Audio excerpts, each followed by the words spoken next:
वारहे में जुड़ंदड़ अवामी हुकूक इतिहाद की तारुफी रैली कढी वई। रैली में सवे माण्हुनि जी शिरकत।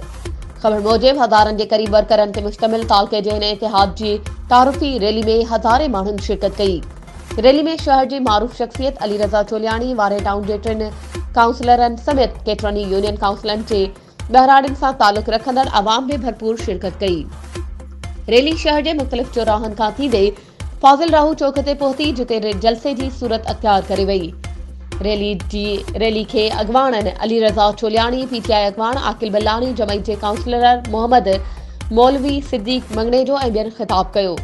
अगवाणनि चयो त वारहे तालके खे ॼाणे माणे पोइते धिकियो वियो आहे, जिते बुनियादी हक़नि नाले का बि शइ नाहे। ताज़ो बरसाती ॿोॾ में सख़्त मुतासिर तालके जा रोड रस्ता, नहरी निज़ाम, सिम नाला तबाह हाल बणियल आहिनि, जिन जी रीमॉडलिंग न थी सघी आहे।